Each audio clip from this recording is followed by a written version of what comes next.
Bueno, muy bien, estamos llegando al último tema que se llama análisis de algoritmos. O sea, vamos a ver el tiempo de ejecución. ¿Ok? Entonces vamos a ver de qué se trata este tema, básicamente.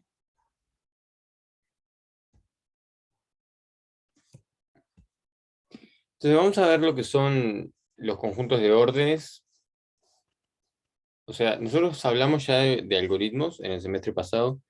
Un algoritmo es un conjunto básicamente de órdenes que se les da al procesador, que están ordenadas y que cumplen un propósito, ¿no? Y permiten hacer algo en concreto. Y que termina en algún momento, obviamente, ¿no? Entonces, ¿qué algoritmos elegir para resolver un problema? Y bueno, acá hay una dicotomía, hay dos opciones. Uno es, o uno puede basarse en la facilidad de lectura, ¿sí? O sea, que sea entendible desde el punto de vista de un lector, de un programador. Y otra es que sea eficiente. Normalmente estas cosas no van juntas. O sea, si es súper eficiente, está optimizado y todo, no es muy legible. Pero funciona rápido. O sea, usa poca memoria, se ejecuta rápido, ¿sí? Ahora es difícil que sea fácil de entender, de depurar y de codificar. Y además que sea rápido, que use eficientemente los recursos. Entonces, estas dos cosas básicamente son un tema, ¿no? Por lo tanto, nosotros nos vamos a basar en que sean fáciles de entender, porque vamos a analizarlos teóricamente. Entonces, factores que intervienen en el tiempo de ejecución de un programa, ¿cómo se interpreta el tiempo de ejecución? Básicamente de acuerdo a las instrucciones que tenga. No es lo mismo si tiene 10 instrucciones y terminó el programa que si tiene 1000, obviamente, ¿no? Va a demorar más, va a gastar más recursos, en fin. Entonces, factores que intervienen son los datos de entrada al programa, obviamente pensamos en un array. Si llega un array de de n de largo, no es lo mismo si me llega con 10 elementos que con 1.000.000. Por lo tanto, el tamaño de datos de entrada influye. La calidad del código generado por el compilador también. O sea, el punto O, el famoso punto O, punto out, de salida es el código binario, eso influye también. Puede ser de mejor calidad, que normalmente demora más en compilarlo, ¿sí? O de menor calidad, de mayor o menor. Otra es la naturaleza y la rapidez de las instrucciones de máquina. Lógico. No vas a comparar un i7 con un dual core.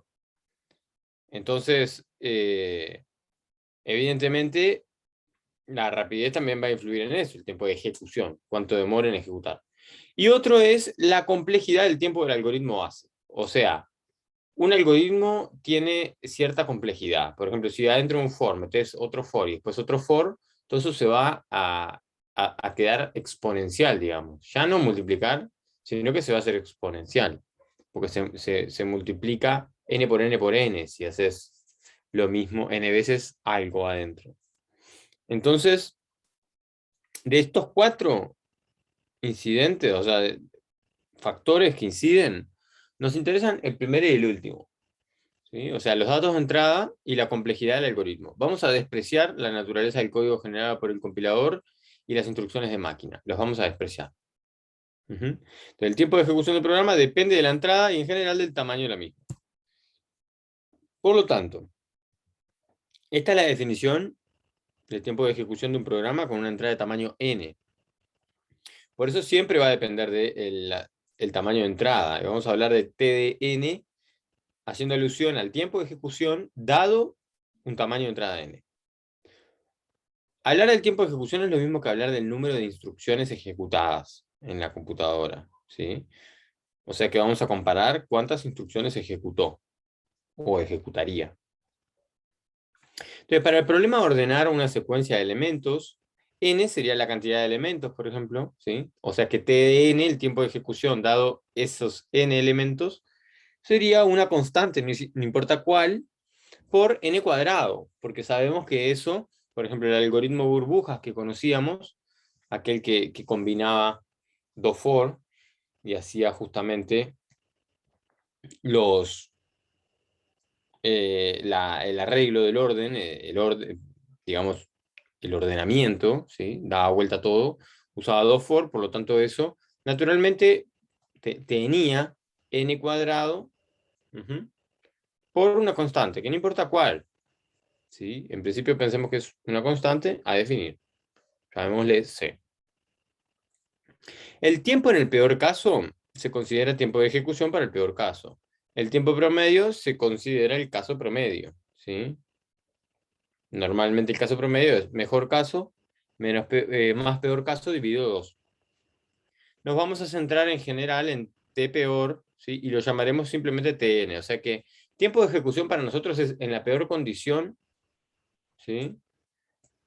Va a tener tal tiempo, ¿ok?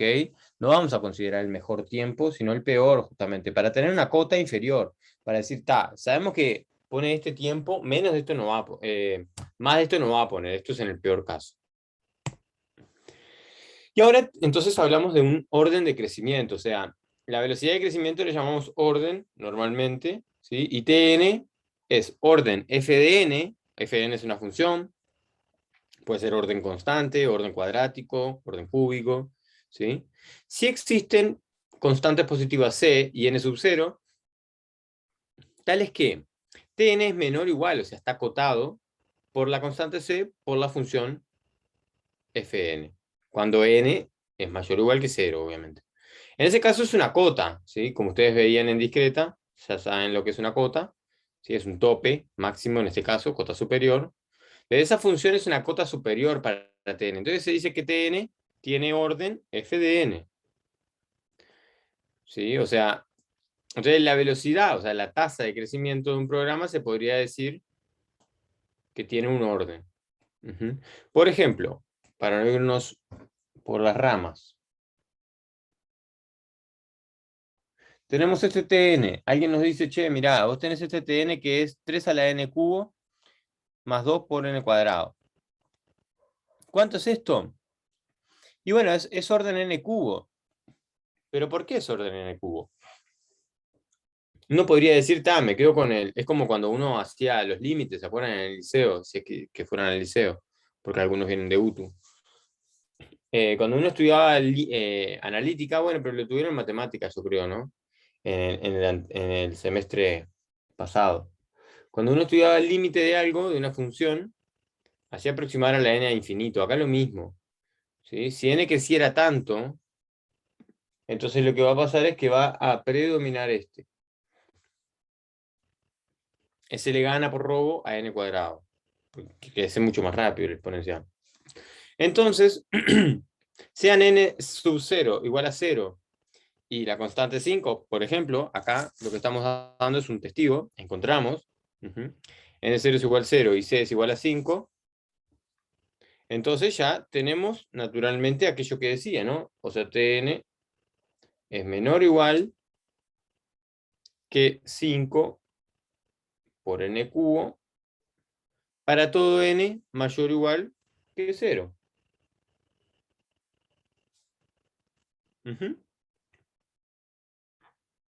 Y verifiquémoslo si no. ¿Sí? Creo que acá había, no me acuerdo si había... No, no hay. No. Pongamos números para hacer esto si quieren. ¿Sí? O sea, cuando uno tiene, por ejemplo, la evaluación de n es, no sé, 10. ¿Qué pasa acá? Pasa 10 al cubo es 10 por 10 por 10. Es 1000. Así que da 3000 más 200. 3200. Sin embargo, este es 5000. ¿Sí? Y así les va a pasar siempre. Entonces, Tn va a ser menor. No importa el 5 en verdad, porque alguien podría haber dicho sí, pero la constante también podría ser 6. Sí, también podría ser 6. Es una constante, no importa. Lo importante es que tiene orden n cubo. Quiere decir que por una función cúbica, yo lo acoto por arriba. Entonces el tiempo de ejecución está dado por un orden cúbico. ¿Sí? Ok. También se podría decir que es orden n4, obvio, ¿sí? ¿Por qué? Porque si dijimos que es menor o igual que algo que es una función, básicamente, una constante por n cubo, y también va a ser, porque esto es menor o igual que otra constante C2 por n4. Y es obvio. Sí, o sea, también, si es menor o igual que 5 es menor o igual que 1.000.000, obvio. ¿Tá? Pero esto es lo más preciso que podríamos lograr. Cúbico, no cuádruple. Buah. Entonces,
lo que les decía es que si Tn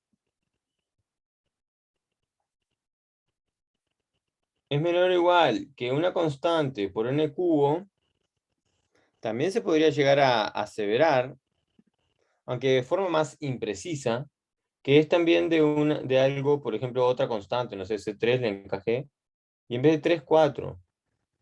Sí, obvio. Si es menor o igual que algo cúbico, también es menor o igual que algo n a la 4. ¿Sí? Entonces, alguien les podría decir, no sé, vos tenés más, tu edad es mayor que 3 años. Sí, obvio. Todos acá tenemos más de 3 años. Pero si la quisieras ser mucho más preciso, sería mejor que te pusieras una edad más cercana. ¿Sí? Vos tenés menos de 1.000 años, sí, obvio. Menos de 100 también, menos de 50 también, menos de 40 también. ¿Se entiende? Entonces, acá lo mismo. Buah. Entonces, otra cosa es el tita, el omega, perdón. Cuando hablamos de omega, así como teníamos una cota superior, ahora vamos a tener una cota inferior también. ¿Sí? Y la cota inferior nos sirve también para saber, justamente, la definición es la contraria, ¿no? Cuando Tn es mayor o igual, Tn es mayor o igual que una constante por una función G de n, ¿no? Entonces, ahí uno tiene la cota inferior, porque capaz que en el mejor de los casos el algoritmo anda volando, pero en el peor de los casos es una carreta. Si pasa eso, tiene la brecha muy amplia, ¿sí? Entonces, está bueno poder ver los extremos y después llegar al tita, que tita, ¿sí? Es si el orden es lo mismo que el omega. Entonces se dice que tiene su velocidad de crecimiento de tita es tanto. O sea, estamos diciendo que es súper preciso, ¿no? O sea, en peor caso es cuadrático, en mejor caso cuadrático, chao, genial, es súper estable, es cuadrático el orden. A eso vamos. Pero normalmente únicamente se pide, se analiza el orden, o sea, la cota superior. Bien. Entonces, acá hay una pregunta muy interesante, gente. Y la pregunta es, si uno tiene Un programa con tiempo de ejecución orden n cuadrado. Uno podría decir que es mejor que uno que tenga orden n cubo para resolver un mismo problema. ¿Sí o no? Podríamos decir que es mejor o no. Y para eso vamos a considerar esto, ¿no? O sea, yo tengo una función Tn y podríamos ponerle, no sé, 4n cuadrado más 2. Y la otra, este es T1 y este es T2, que es 2n cubo. ¿Sí? Y ustedes me dirían, bueno, ¿cuál de esas crece más rápido? O sea, ¿cuál tiene mayor tiempo? Porque acuérdense que cuanto más instrucciones, es más lo que demora, ¿no? No es que es más rápido, al revés, más lento. No me sirve que crezca mucho. Entonces, ¿ustedes qué dirían? ¿Cuál prefieren?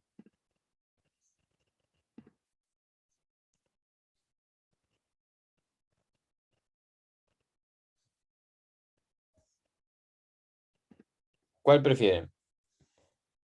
4n cuadrado, ¿verdad? Parece como que sí. ¿Están todos de acuerdo?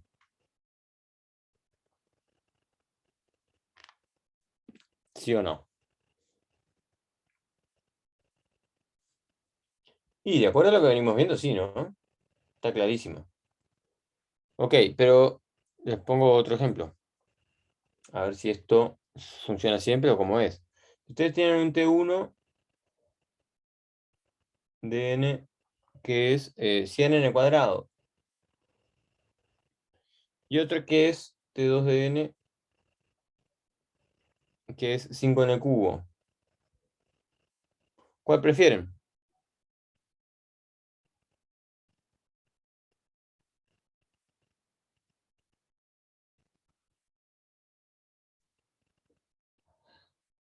Ahí depende del n, dicen.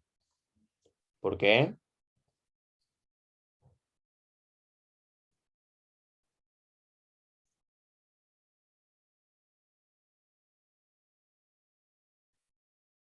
Expliquen, no tienen la piedra y esconden la mano.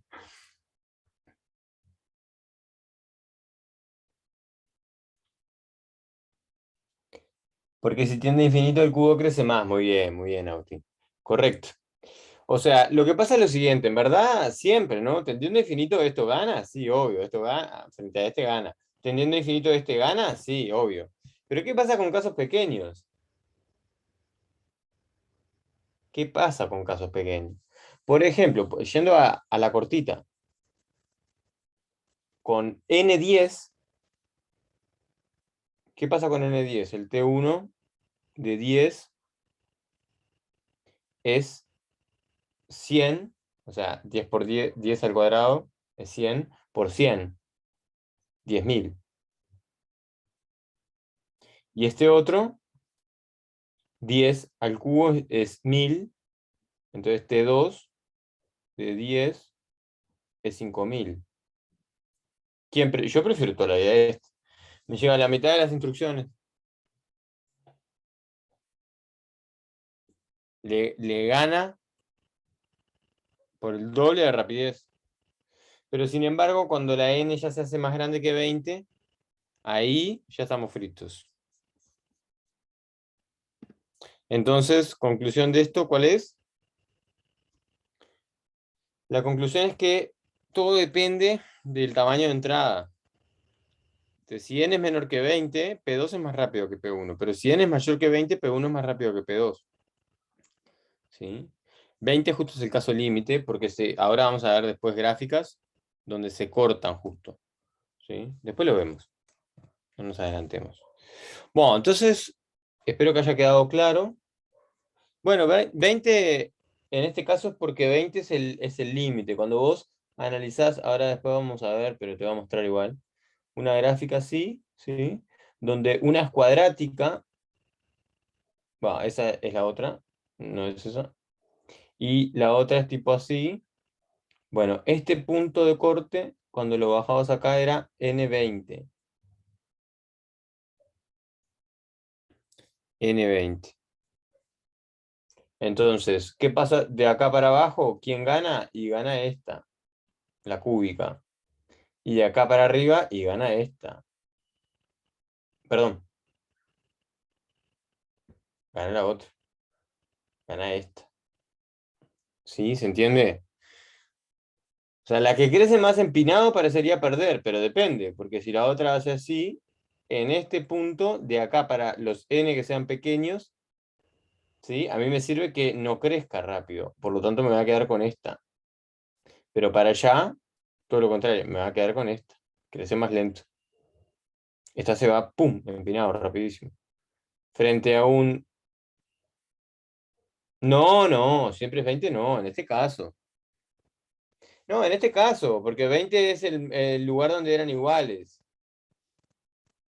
20 es el lugar donde son iguales ahí. Hace 20 al cuadrado, te da 400. Por 100,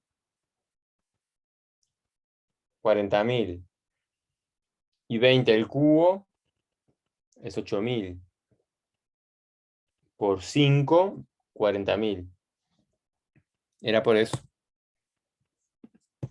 Bien, después, la velocidad de crecimiento en sí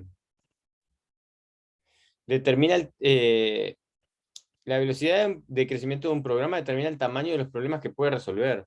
Porque si crece demasiado rápido, voy a estar limitado. Si le meto, no sé, voy a poner un ejemplo, no es lo mismo hacer un in, una cuenta aritmética y un out con un array de 1.000.000 que con un array de 1, ¿verdad? Pero vamos a la complejidad del algoritmo. En ese caso era solamente hacer una cuentita. Pero si en vez de hacer una cuentita, hago un montón de cosas y sobre todo cíclicas, con for's anidados o whiles anidados, entonces ahí ya se complica, porque la complejidad del algoritmo ya crece mucho más rápido. Si encima le pongo datos grandes, olvídate. Entonces, la velocidad de crecimiento de un programa me va a limitar a los tipos de problemas que yo pueda resolver. Si bien las computadoras son cada vez más veloces, tengan en cuenta esto, gente. O sea, si bien hoy en día existen máquinas y pueden hacer clúster se llaman muchas máquinas juntas, es como juntar los cerebros de las personas, eso no se ha hecho todavía, pero juntar los cerebros de las máquinas sí se puede, ¿sí? Entonces aumentan la velocidad y todo, pero si bien las computadoras son cada vez más rápidas, también aumentan los deseos de resolver problemas más grandes. Los famosos problemas NP hard, son problemas difíciles. Por ejemplo, los problemas de cartógrafo, de cómo optimizar, vos tenés que pasar como el cartero, repartiendo cartas, tiene que pasar por todos los lugares, pero de manera óptima. ¿Sí? Eso parece muy simple, pero no es tan simple a veces. Porque se abren un montón de posibilidades donde vos tenés que evaluar eh, mínimos y máximos optimizaciones locales frente a globales. Son problemas complicados, NP-hard se llaman. Si lo buscan, van a ver lo que son. Entonces, si bien las computadoras son cada vez más veloces, sí, también aumentan los deseos de resolver problemas más grandes. Salvo que los programas tengan una velocidad de crecimiento baja, y cuando hablamos de baja es orden n o orden n por log de n, ¿sí? Un incremento, salvo esos casos, un incremento en el procesador no va a influir mucho en el tamaño de los problemas que yo pueda resolver. Presten atención a esto, porque alguien se cree, no sé, este laboratorio funcionaba en tantos segundos o tiempo de ejecución. Me compro tremenda máquina y va a correr más rápido. Depende, miren esta tabla. Bueno, antes que nada esto, ¿no? Esto es lo que les mostraba. 2 a la n crece súper empinado. 2 a la n es tipo la muerte. Esto es exponencial de 2. Ujú. Después n cubo, vieron que ya es más laxa. N cuadrado más todavía, y bueno, lineal ni que hablar, ¿no? Y constante sería esto. No depende de los datos de entrada. Eso sería, por ejemplo, recibís un arreglo, pero solo querés acceder al primero, o a un índice dado, no tenés que recorrer los n. No depende de n, le pones de 1.000.000, total accedes, pumba, de una. Es constante. Pero ese es el sueño del pibe, que le metas datos gigantescos igual sea constante. Eso no existe. Bueno, existe, pero no es muy usual. Entonces, presten atención a esta tabla que es súper importante. O sea, lo que les decía, ¿no? No se crean que por meter una computadora que sea 10 veces más rápida van a solucionar los problemas. No es así. ¿Por qué? Porque si un problema tiene orden de lineal, o sea, el TN 100N, ahí sí puede ser. Ahí te la banco, ¿no? ¿Por qué? Porque ponerle que el tamaño del problema, tamaño máximo del problema que pueda solucionar, ¿sí?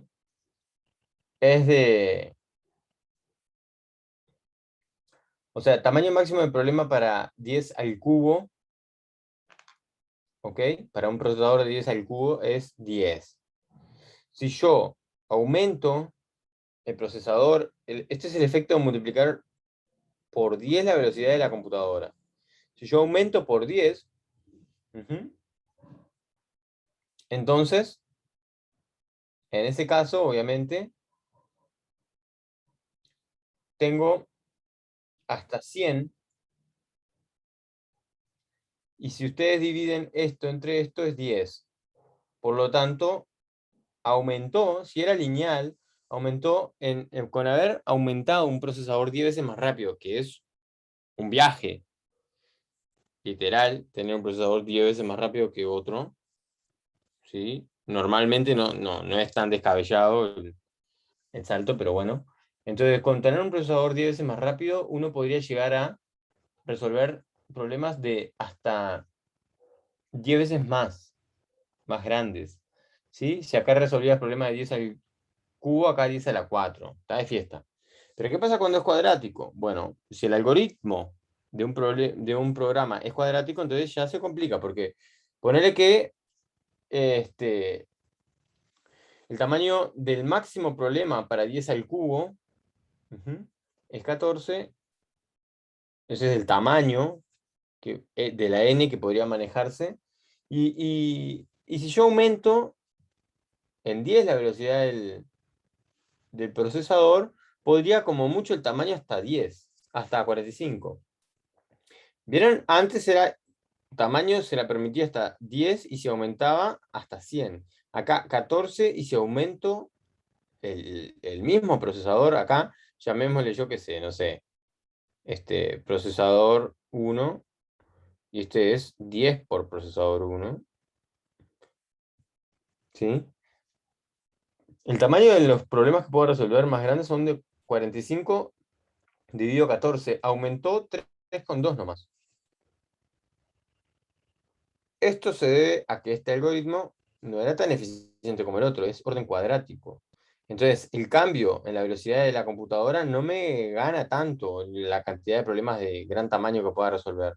Y a medida que se va haciendo más y más grande, ¿sí? Con n cubo, ya paso de resolver problemas como mucho el tamaño que me puedo lidiar para resolverlo bien es de 12 y si hago el incremento 27. Si dividen esto ya es 2,3. Ya es más chiquito todavía. Y ni que hablar si tienen un algoritmo así, es una carreta literal.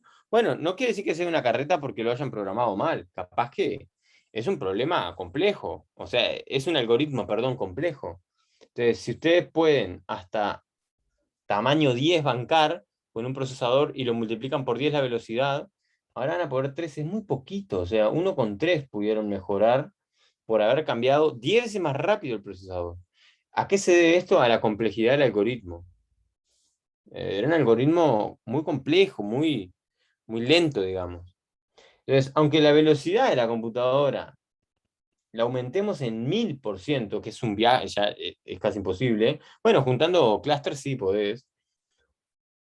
La moraleja es que un algoritmo ineficiente no va a permitir resolver problemas mucho más grandes. O sea, ¿cuál es la idea y cuál es la moraleja de todo esto? La conclusión, desarrollar algoritmos eficientes, porque un algoritmo que no es eficiente no le ganas con nada, o sea, olvídate. Por más que aumentes el procesador. Y esta es básicamente, cómo crece. O sea, constante sería la panacea para el programador, pero eso no se puede en general, porque depende de los datos de entrada.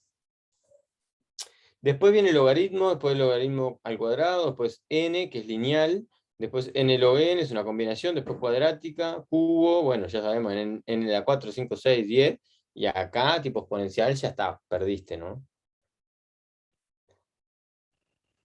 Ok, entonces ahí uno tiene una tabla, de hacia ahí crece el n, o sea, para n grande, la velocidad de eso se arrastra, ¿sí? Bueno, y ahora vamos a ver cómo calcular esto. O sea, tenemos para el cálculo del tiempo de ejecución, tenemos la regla de la suma, que sería básicamente, si T1 de n es orden f de 1, y T2 de n es orden f de 2, entonces si yo sumo los tiempos, el orden es el máximo de ellos. Imagínense, esto es ¿cómo diríamos? Imagínense un peaje, ¿tá? Antes del peaje, vos podés ir a 50 kilómetros por hora. Después del peaje podés ir a 100. ¿Cuál es el cuello de botella? Esto es lo mismo, ¿sí? O sea, no es la velocidad, perdón. Es el caudal. Es el caudal. El tráfico, digamos. Si vos podés permitir que vayan 50, no, poner tres autos en un mismo carril hasta un peaje, y después de ahí uno nomás, el flujo siempre va a estar determinado por ese uno. Termina siendo el cuello de botella. Acá lo mismo, pero con números. Lo que pasa es que si yo estoy sumando, ¿sí? Meto un algoritmo, yo qué sé, un algoritmo que tiene tiempo n cuadrado, y otro, taca, taca, taca, taca, que tiene tiempo lineal, n. Si yo lo sumo, ¿quién va a ganar? Y tendiendo a infinito es obvio quién va a ganar. Va a ganar el más grande, este. Me va a enlentecer, lamentablemente, porque por más que yo en esta parte me acelere, ¿sí? El n cuadrado siempre me termina acotando. Entonces, la regla de la suma lo que me dice es que si yo sumo los tiempos de ejecución, ¿sí? O sea, son ecuaciones, polinomio básicamente de n, entonces el orden termina siendo el máximo de los órdenes de cada uno. ¿Sí? Supongamos tres procesos secuenciales, uno tiene el logaritmo por n, otro tiene n cuadrado y otro tiene n cubo. ¿Tá? Así que el tiempo de ejecución de la composición, o sea, de las tres cosas, una seguida de otra, entonces es cúbico. ¿Sí? Entonces, si para todo n mayor o igual que n0, f de 1 es mayor o igual que f de 2, entonces orden de f1 más orden de f2 es lo mismo que orden de f1. O sea, si siempre tenemos que orden de f1 es mayor que orden de f2, cualquiera, acá. Si siempre tenemos que la función es más grande la f1 que la f2, entonces el orden de estas dos cosas sumadas es lo mismo que decir el del peor, digamos. ¿Sí? O sea, el más grande. Ejemplo, decir, esto me dio orden n cuadrado más n, es lo mismo que decir, esto es orden n cuadrado, y chao. Por esto mismo el peaje y el caudal, el tráfico que puede haber, el flujo de autos. Después está la regla del producto, que es básicamente, si T1 es orden F1 y T2 es orden F2, entonces si los multiplico, ahí sí se multiplican los órdenes. O sea, no es que se multiplican los órdenes, se multiplican las funciones de adentro. ¿Sí? Por ejemplo, si uno tiene orden C, una constante por Fn, es lo mismo que decir orden Fn. ¿Sí? ¿Por qué? Y bueno, y porque es lo mismo que esto que está acá. Orden de n cuadrado sobre 2 es lo mismo que separar, ¿no? Es lo mismo que decir n cuadrado por el de un medio. No, pero un medio era constante. Te quedás con el cuadrado, obvio, te quedás siempre con el más grande. Por lo tanto, es orden cuadrático. Y bueno, y ahora hay que ver algunas reglas. Por ejemplo, uno tiene, yo que sé, un código ahí y le quiere calcular el tiempo de ejecución en instrucciones.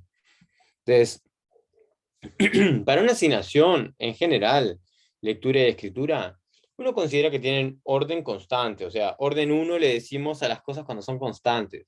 Orden uno se le pone. ¿Sí? Quiere decir, no depende del tiempo, es constante, no depende de la entrada de datos, es constante. Para una secuencia de pasos, se determina por la regla de la suma, ¿sí? Dentro de un factor constante, se determina el máximo, porque ya sabemos, ¿no? Si tenemos un código seguido de otro, es como el ejemplo de muchos peajes, ¿sí? Empezar otro código, pegarlo abajo, es como entrar en otro peaje. El que tenga más lentitud es el que va a dominar, y ese va a ser el orden de ejecución. Después, si tenemos un if, si se cumple cierta condición, entonces hacemos tal cosa.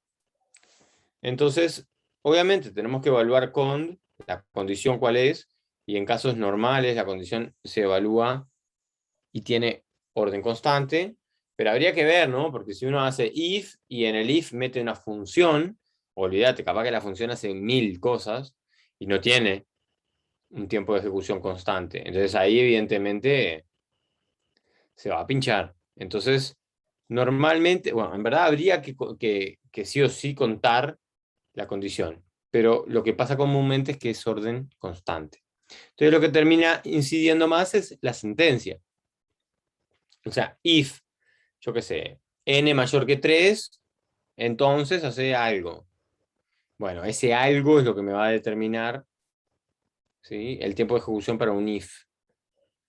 En cambio, si uno tiene un if-else, o sea, si se cumple tal condición, hace tal cosa, y si no hace tal otra, y bueno, ahí compiten las dos sentencias.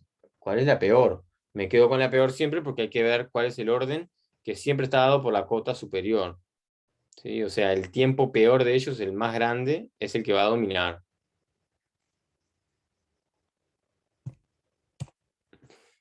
Y después, para un ciclo,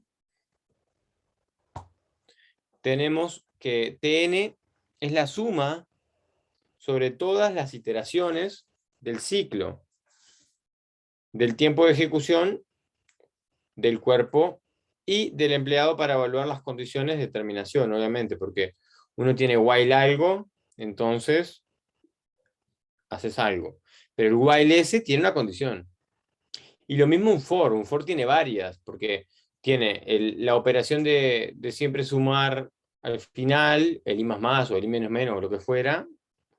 Tiene la condición para saber si entró de vuelta o no, tiene las condiciones iniciales. El for es un poco más complejo porque tiene más cosas. Entonces, despreciando normalmente factores constantes, por lo general es el número de veces que se entra al while más las instrucciones que hace adentro, o sea, el tiempo de ejecución de adentro por la cantidad de veces que entra. Después, si tenemos varias llamadas que no son recursivas, obviamente, si esto es recursivo, olvídense. Calcular esto recursivo es una tranza. Pero pensemos en esto en principio. Vos tenés un programa P1 que adentro llama a P2, y P2 es esto, pero que adentro llama a P3. Bueno, primero anda a calcularlo más fácil. Fíjate esto qué tiempo de ejecución tiene. Después esto es como hacer tan, tan, tan. O sea, esto que metiste acá es la regla de la suma. Es una cosa seguida de la otra. ¿Sí? Siempre y cuando no esté en un while, obvio, en un ciclo. Y después que calculaste el P2, venís al P3. Haces así, tin, tin. ¿Sí? Así que termina siendo como una secuencia todo de P1, después tiene P2 y después tiene P3. Y ahí nos vamos a quedar siempre con el peor caso. Por ejemplo, si P3 ahí tuviese el peor caso, entonces enlentece a todos. Y si bien P1 no lo llama P3, sufre las consecuencias de P3 porque lo llama indirectamente porque P2 lo llama. Bien. Buah. Entonces, ahora, por ejemplo, hay algunos ejemplos, ejercicios. Escribir algoritmos en pseudocódigo para los siguientes problemas y determinar el tiempo de ejecución. Bueno, el tiempo de ejecución a veces se le llama O, pero el O es, es el orden de ejecución. El tiempo te va a dar la ecuación, el polinomio, digamos. N cuadrado más no sé qué, o N cubo más no sé qué, más N, más 3 yo qué sé, lo que sea, o logaritmo de algo. Pero ya el orden es, me quedo con el más grande y ta. Es como, a grosso modo, esto es cuadrático, ta. Entonces, bueno, dice calcular el máximo entre dos números. Bueno, ahí está fácil, ¿no? Porque calculan el máximo entre dos números, es un if, y son asignaciones. O sea, no tienen, no depende de datos de entrada. ¿Ok? No hace ciclos, no hace nada. Hay que evaluar el if por la condición. Y después, en cualquiera de los dos casos, va a retornar un valor o el otro. Entonces, tiene orden constante, porque tanto la condición de la comparación como la del return es constante. Después, calcular la sumatoria de los elementos de un arreglo de tamaño n de números enteros. Bueno, ahí ya entramos, evidentemente, a estar recorriendo un arreglo. Hay que recorrerlo todo sí o sí. Así que eso emplea orden n. ¿Sí? ¿Por qué? Porque tiene que recorrer todo. Si adentro, yo qué sé, no sé, tengo que hacer tres cosas, bueno, me queda 3 por n. Pero termina siendo el tn, me termina dando 3n, que a la larga es orden ¿qué? Orden lineal, orden n. No le pongo orden 3n, le dejo orden n. Después, imprimir los elementos de una matriz cuadrada n por n de números enteros. Y bueno, es matriz cuadrada n por n y tengo que visitar cada celda, no me queda otra. Y es obvio que eso va a ser cuadrático, ¿no? Va a tener n cuadrado y va a tener un montón de, o sea, una constante antes que va a depender de las cosas que yo tenga que hacer. Pero a mí lo que me interesa es el orden, así que el orden es cuadrado, n cuadrado. No me interesa la constante que tenga antes el n cuadrado, ni tampoco me interesa la suma de los términos independientes y eso. Sí, correcto. La pregunta que hacen es para evaluar la eficiencia del algoritmo. Es para eso mismo. Sí, sí, sí. Exacto. Para saber el tiempo de ejecución que tendría un algoritmo, dependiendo obviamente de los datos de entrada, ¿no? Y bajo este modelo que es una condición, un if, no sé qué, esas cosas son constantes y nos vamos a centrar en si da muchas vueltas o no un algoritmo. Después, calcular la sumatoria de los números de una matriz n por m de números naturales, bueno, lo mismo, pero en vez de ser n cuadrado va a ser n por m. Lamentablemente, a priori no sabemos cuánto es n y cuánto es m, pero es n por m. ¿Sí? O sea, porque la matriz en este caso no es cuadrada. Entonces, un for lo vas a tener por m y el otro por n. Después acá hay otros ejemplos. Entonces, miren esto, presten atención a esto.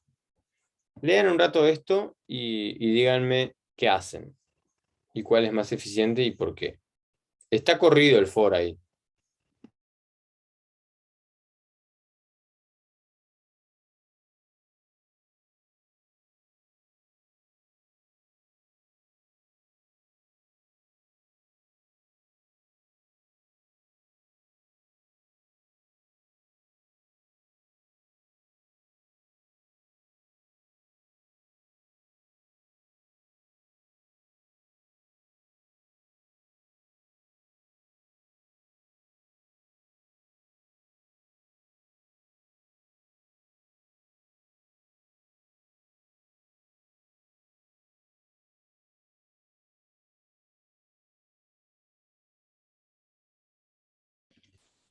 Ok, sí, me dicen el primero que es más rápido, pero díganme por qué. ¿Qué es lo que hacen?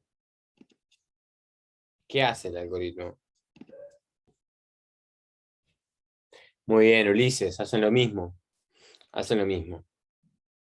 Si ustedes se dan cuenta, lo que hace el algoritmo del primero es, hace un for de 0 hasta n, menor, obviamente, n veces, ¿sí? E imprime la diagonal de la matriz, A I de I. Ujú. Entonces, claro, se da cuenta que como es la diagonal, yo no preciso discriminar por la I por la J. Yo siempre voy a querer acceder con un índice me alcanza y me sobra, porque voy a I. Entonces, con un for me alcanza. El otro, ¿qué hizo? Recorrió toda la matriz y preguntó, che, si la I es igual que la J, quiere decir que estoy en la diagonal, imprimo. Es obvio que hacen lo mismo, imprimen la diagonal, pero uno lo hace con un for solo y otro lo hace con dos for. Entonces, evidentemente, el primero le gana porque tiene tiempo lineal y el segundo tiene tiempo cuadrático. Bueno, ¿qué pasa si tenemos esto?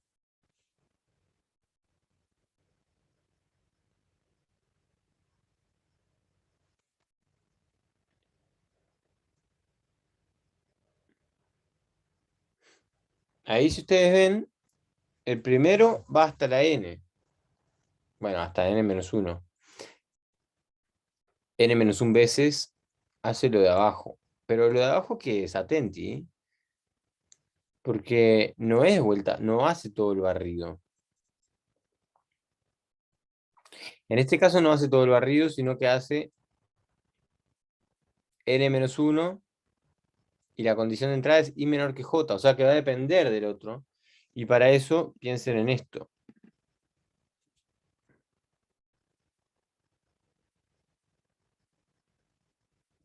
Esperen que borro. Piensen en esto. La i va a ir variando, ¿no? Bueno, una variable, no me acuerdo cuál se llama, si es la i o no. Va a ir variando. ¿Sí? Va a ir desde 1, después va a ir 5, yo qué sé, va a ir bien. Va a barrer todo esto. Y la J no va a barrer todo esto. Va a ir barriendo de acuerdo a donde esté. Si la I está acá, por ejemplo, la J solo barre esto. Si la I está acá, la J barre todo esto. Pero este pedacito no. Entonces la J va a ir variando, el segundo for va a ir variando. Al principio va a ser súper cortito. Pero cuando está llegando al final, va a ser súper largo. Va a ser casi hasta que al final hace todo el ciclo exacto del otro. Si es que es menor o igual, ¿no? No me acuerdo si era menor estricto o menor igual. Menor estricto.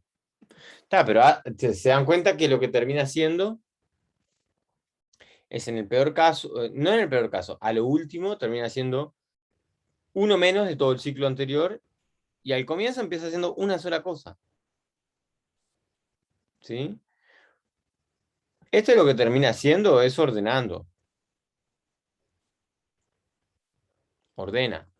Es como habíamos visto el semestre pasado, ¿no? El insertion sort, que ordenaba. Bueno, creo que sí que lo habíamos visto. O no me acuerdo si habíamos visto solo el selection, el que era por el mínimo. Pero está, el que salía a buscar el mínimo. Pero no importa, eso es lo que hace. ¿Cuál es su tiempo de ejecución? Y bueno, acá tienen que prestar atención a esto, miren.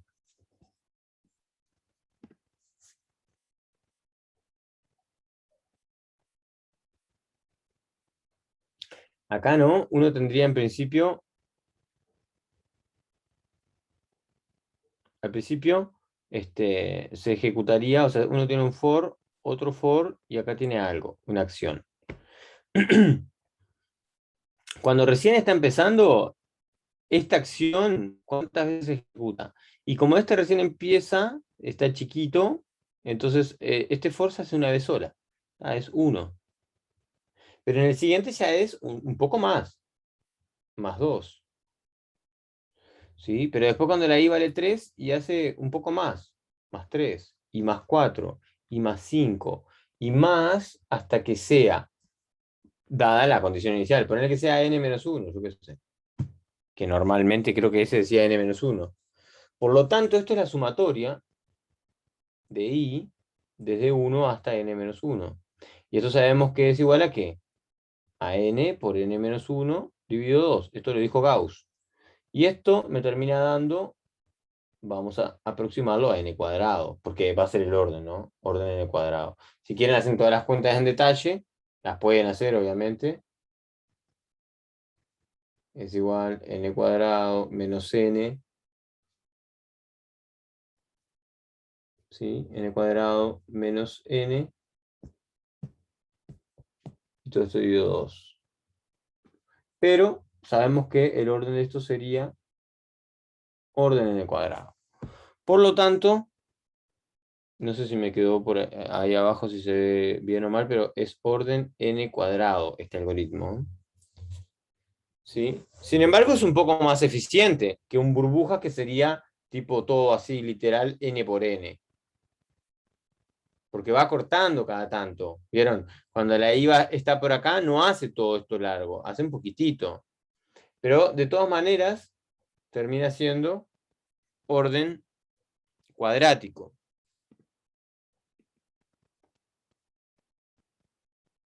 Sin embargo, hay soluciones para el mismo problema del de intercambiar que terminan siendo n log n, las soluciones.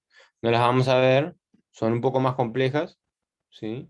Pero bueno, termina siendo mucho más eficiente. Y ahí uno podría tener después, bueno, hay un montón de ejercicios, ¿no? Uno podría llegar a tener, si tiene una matriz, ¿no? Y quiere saber qué hace ese procedimiento para él. Entonces, lo que hace básicamente es, si la n, que son los datos de entrada, son pares, solo si son pares, entra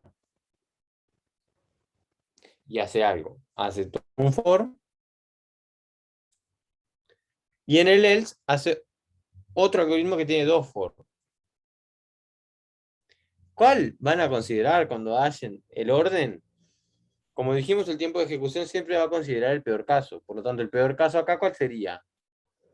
Que los datos de entrada sean impar, porque no entra el if y se mete al else que tiene dos for. Entonces van a considerar esto como evaluación, pero es constante. Esto tiene orden 1. Y van a considerar estas evaluaciones. Esto de acá adentro, o sea, el if, este también tiene orden 1. Y esto ponele que también tenga orden 1. Pero lo que me interesa, lo que me importa, es que esto de acá arriba, ¿cuántas veces entra? Esto depende de n, ¿verdad? Porque primero va n veces y el otro, de acuerdo a como ya lo vimos, desde n menos 1 hasta j mayor que menos 1, es exactamente n veces también. Por lo tanto, esto de acá abajo, ¿sí? Tiene orden n cuadrado. Buah, qué horrible eso. Tiene orden n cuadrado. ¿Sí? Porque si el tiempo de ejecución, si quieren, se puede calcular en detalle. Pero el IFS va a medir 1 más el imprimir, mide 1 más, entonces esto es 2 por n cuadrado más esta condición inicial más 1. Ponele, ¿no? Pero no me interesa a mí tanto detalle. Yo quiero saber, así, a grandes rasgos, qué es. Es orden n cuadrado. Chao. ¿Sí? Otra cosa si me pedían, che, ¿y cuál es el mejor tiempo de ejecución que podría tener? Y bueno, ahí sí, el mejor tiempo de ejecución podría haber sido este, pero no fue el caso. Hay que considerar siempre el orden en el peor caso.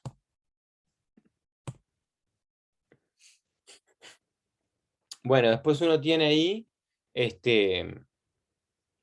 una carga inicial, como ven ahí, m es igual a de 0. Y después salgo a recorrer todo el arreglo y pregunto, che, ¿el elemento este es menor o es mayor que el mínimo ese que me había puesto? Si es menor, entonces actualiza el mínimo. ¿Sí? Donde A es el arreglo entero definido por la variable global de la función, por lo tanto, ¿qué calcula? Y calcula el mínimo, eso es obvio. ¿Y cuál es el orden de ejecución de la función? Y es lineal el orden. ¿Por qué es lineal? Porque recorre una vez sola todo el arreglo, depende de n, obviamente, pero adentro hace cosas constantes. Si adentro se metiera a hacer cosas más complejas que no fueran constantes, y entonces ahí sí tendría un orden mayor. Pero como solamente recorre una vez el arreglo, esto tiene orden n. Bien. Si quisiéramos contar en detalle las funciones, y cuál sería el peor caso, y bueno, el peor caso sería que estuviese ordenado así, ¿no? Por ejemplo, si son 5 datos, 5, 4, 3, 2, 1. Entonces, entra acá, primero pone el A sub 0, pone m es igual a 5. Después entra, justo evalúa el if y además entró y hizo esto. Entonces, 1, 2, 3, 4, 5, 6, 7, 8, 9, 10.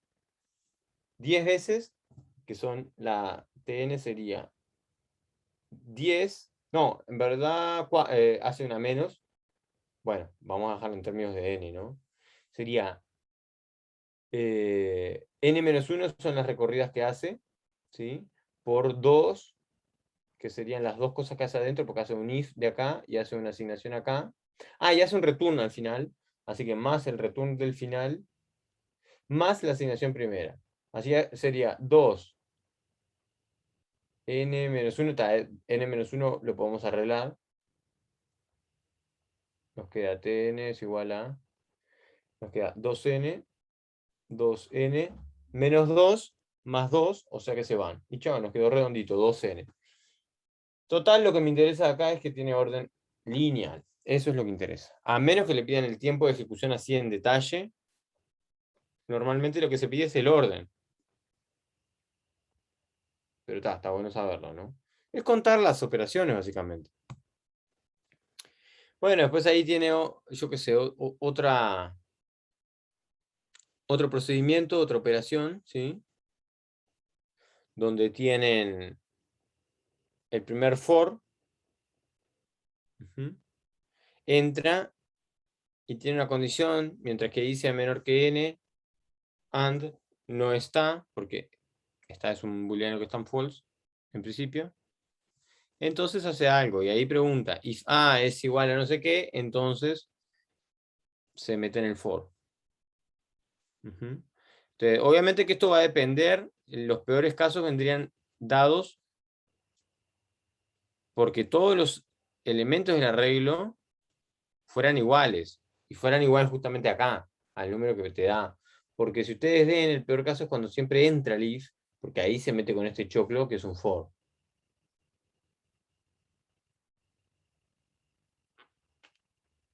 Entonces, si el arreglo, siempre consideren el peor caso, ¿no? Si el arreglo justamente tiene todos elementitos iguales, por ejemplo el 3, el 3, el 3, el 3, eso no va. Y entonces siempre, y K es 3, se invoca P con 3, o sea, se invoca P de 3. Entonces siempre va a entrar acá y siempre va a ejecutar esto. Bueno, lo que está abajo, ¿qué es? Hay una instrucción, ¿sí? Y ahí es uno más el tiempo de esto otro. El tiempo de esto otro claramente es, pone que, que te está. Vamos a despreciar todas las cosas constantes porque son un embole, si no hay que considerar la condición inicial, esta de entrada, J++. Vamos a dejar eso de lado y solamente nos vamos a concentrar en esto. ¿Qué orden tiene? Esto tiene orden n. Esto, orden 1. ¿Sí? Entonces, entre orden 1 y orden n, sumar los órdenes no tiene mucho sentido. ¿Sí? Me quedo con el máximo, por lo tanto gana orden n hasta ahora. Y acá lo mismo, esto es orden constante, orden 1, y esto, todo esto es orden n. Entonces me queda algo de orden n por algo de orden n. ¿Cuánto era algo de orden n por orden n? Y bueno, acuérdense que se pasaba a orden de n por n. Por lo tanto es orden n cuadrado. ¿Se entiende? ¿Entienden?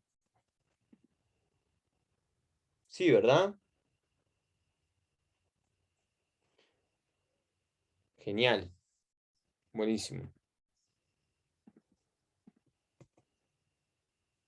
Y bueno, así está, se va a ir complicando cada vez más y los últimos no dan ni para que se amarguen. No, hay más ejercicios, ¿no? Pero está, no la vamos a complicar tanto, pero si ustedes quisieran avanzar aún más, van a precisar, por ejemplo, cuántas son las sumatorias, las fórmulas, ¿no? Pero no nos vamos a meter en cosas muy complejas, digamos. Otros aspectos importantes, bueno, si un algoritmo se va a utilizar solo algunas veces, a veces el costo de escritura y de depuración puede ser el dominante. Si un programa se va a ejecutar solo con entradas pequeñas, el orden no afecta mucho, es menos importante. ¿Sí? Capaz que es mejor que esté bien escrito y chao. Después, si un algoritmo eficiente, pero complicado, puede dificultar bastante el mantenimiento. O sea, es súper eficiente, pero le toca agregar algo y no le entra a nadie. No lo comentaron, además, y vaya a saber. Y después, si un algoritmo es eficiente en tiempo de ejecución, pero ocupa demasiado espacio de almacenamiento, puede ser inadecuado también. Puede ser eficiente, pero que ocupe muchos recursos. Imposibilita otros casos. Entonces, tampoco sería muy bueno. Y bueno, por último, esa es la bibliografía que les podría servir para saber un poco más sobre esto. Y hay más ejercicios por si quisieran, ¿sí? No vamos a entrar en detalle, pero bueno, ahora en este caso ustedes ya tienen esta serie de ejercicios y ya tienen también por otro lado los ejercicios que tenían de árboles, por ejemplo. ¿Se acuerdan los ejercicios de árboles? Esos ejercicios nos permitían, habían partes que decía, che, y si esto lo fueras a resolver en acceso orden n, ponele. Orden n, este, ¿cómo te queda el algoritmo? ¿Y cómo te quedaría si fuera orden n cubo, por ejemplo? Porque, ¿qué pasa con el caso de los árboles? Básicamente el caso de los árboles es que tienen logaritmo. Cuando uno analiza los árboles,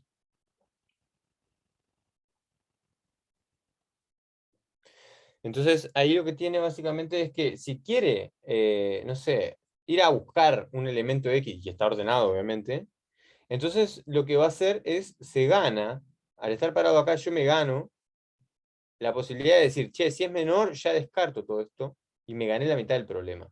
Entonces ahora vengo para acá. Y si es menor de vuelta, entonces me gané la mitad más del problema y vengo para acá. Entonces a la larga esto me queda 2 a la n.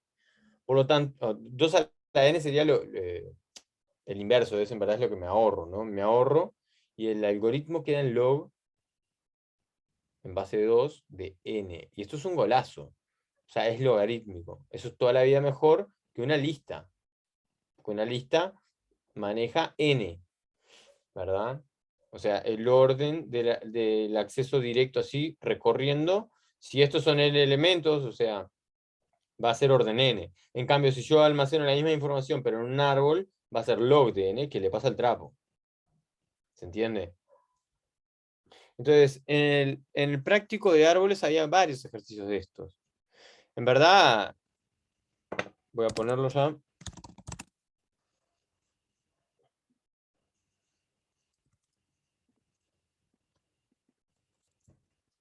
Si ustedes ven acá, no me acuerdo si era el 14, el 15 o algo así. Bueno, acá ya hay, miren, ejercicios propuestos. Dice el 9, ¿se acuerdan? Lo habíamos dejado pendiente. Entonces, en este caso, un segundito.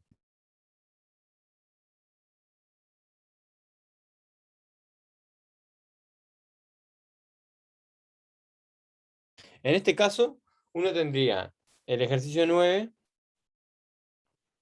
Dice, considere la declaración en C++ del tipo de nodos de un árbol binario de enteros y la definición de la función f.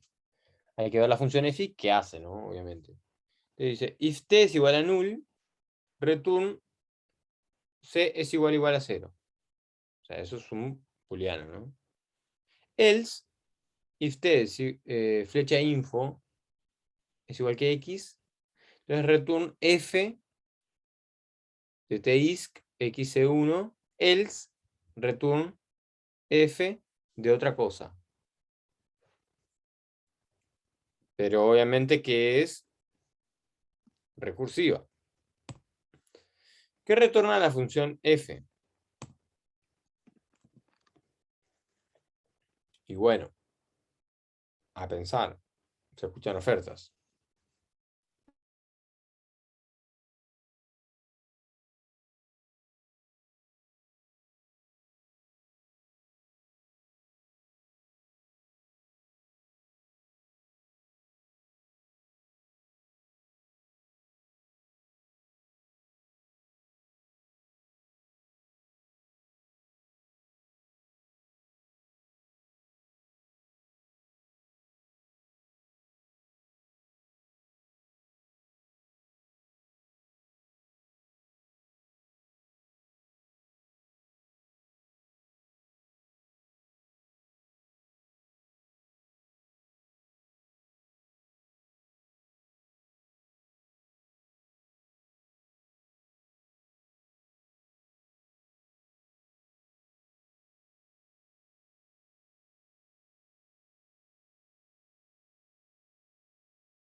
Volví a perder la conexión.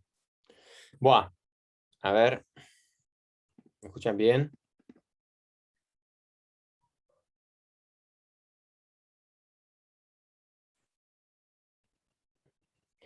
No hace recursión porque no se llama a sí misma. O capaz me equivoco. ¿Cómo no se llama a sí misma?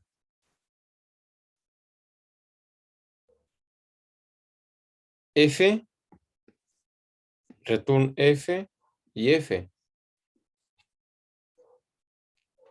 Se llama a sí misma.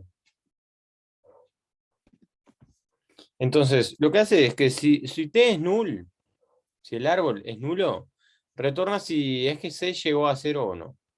Y si no, lo que hace es, o sea, si no es vacío, va a decir, che, la información que tiene es igualita a lo que me pasaste como X.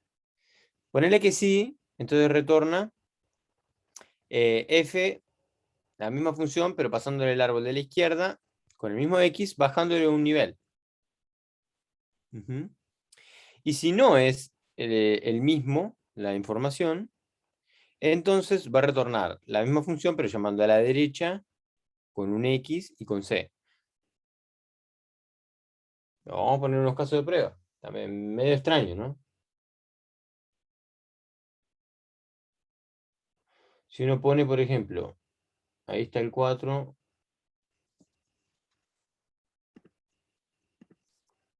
ahí está el 1,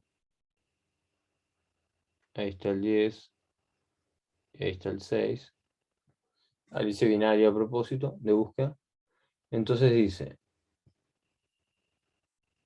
si le pasás este árbol con el entero 4 y con el nivel 1, bueno, 2 pongámosle. Entonces lo que hace es, llega y dice, che, es nulo, ¿no? ¿Es la información es igualita que 4? Sí. Entonces se pasa para la izquierda. Ujú. O sea, retorna el llamado hacia la izquierda, o sea, ahora llamando hacia acá, con el mismo X, pero bajándole un nivel. Le pone ahora en vez de esto 1.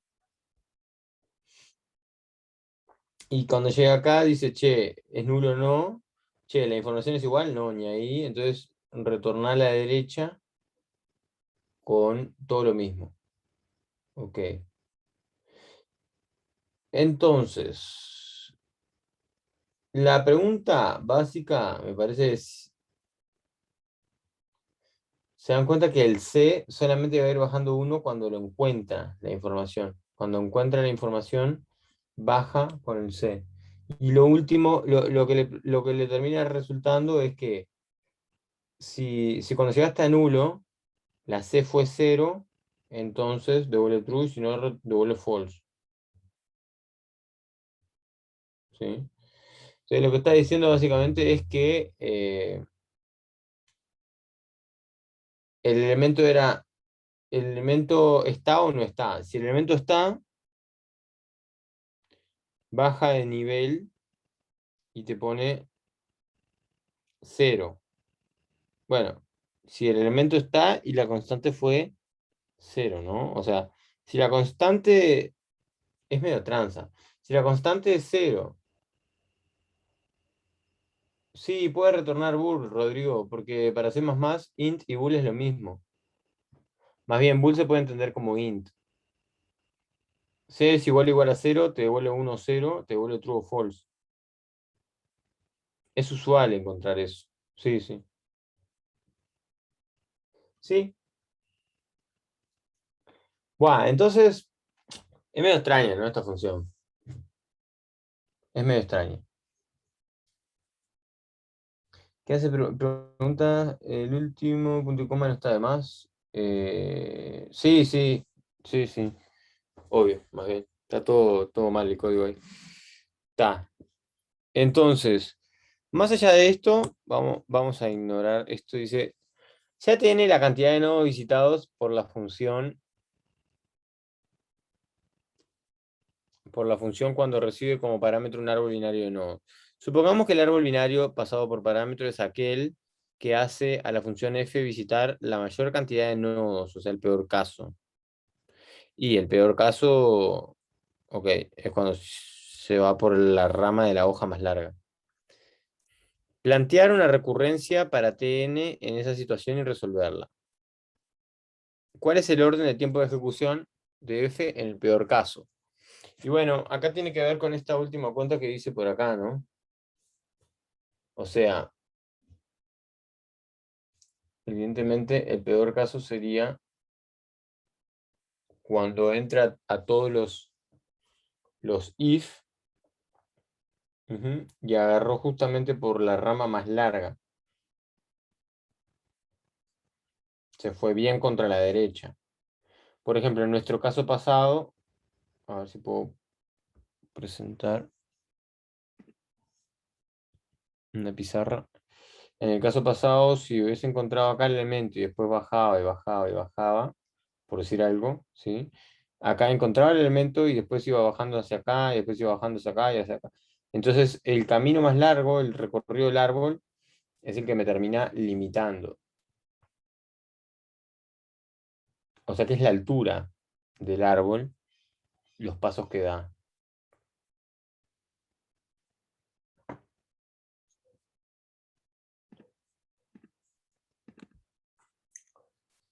Y después dice, consideremos, bueno, el orden de eso es orden logarítmico.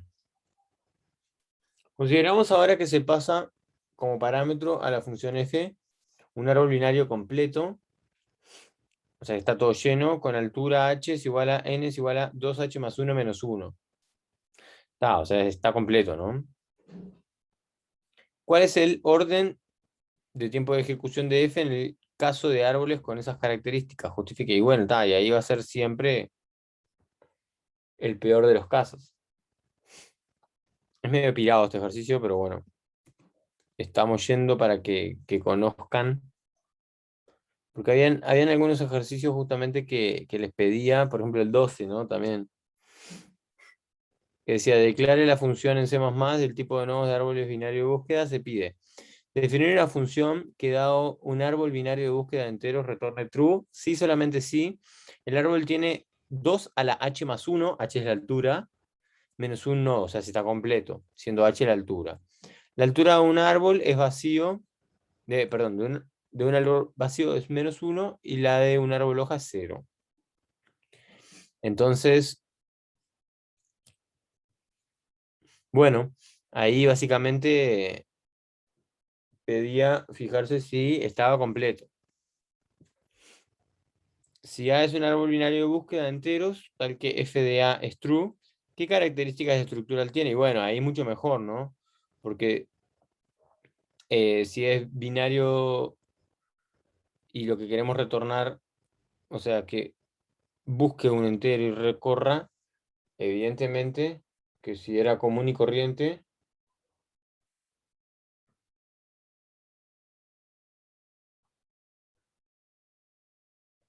y estaba entero, tenías que recorrer todos los nodos, por lo tanto no zafabas, el orden era n. Porque había que recorrer todos los nodos, es como una lista. Pero cuando esto es árbol binario de búsqueda, entonces el orden va a ser logaritmo en base 2 de n. ¿Sí? Porque si es binario de búsqueda es lo que les dije. Es el inverso de 2 a la n. Va sacándote de arriba siempre la mitad del problema. Esa es la ventaja que presenta un árbol binario de búsqueda. Y abajo dice, ¿cuál es el orden de tiempo de ejecución de f en el peor caso? Bueno, ya lo puse, ¿no? Definir una función que dados dos árboles binarios de búsqueda enteros retorne true si solamente ambos árboles representan un mismo conjunto. Buah, esto es un viaje, ¿no? ¿Cuál es el tiempo de ejecución en el caso promedio y en el orden en el peor caso? Ok, ¿podrían reducirse ambos estimativos? Lo que está haciendo acá básicamente es si representan el mismo árbol. ¿Se acuerdan que este problema lo habíamos resuelto ya alguna vez? Y la idea era recorrer el árbol y generar en base a esto una lista recorrida en orden. Si representaban la misma, entonces estaba bien, representaban el mismo árbol. Por más que estuvieran diagramados distintos, representaban el mismo árbol.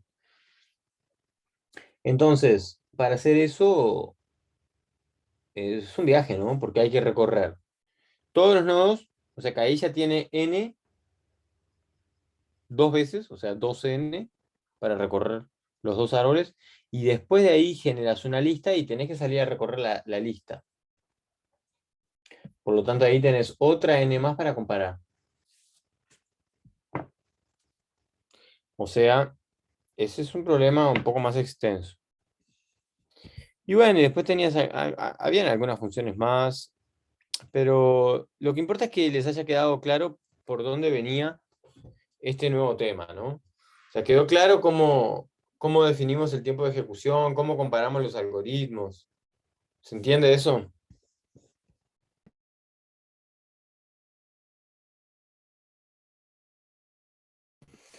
Así que bueno,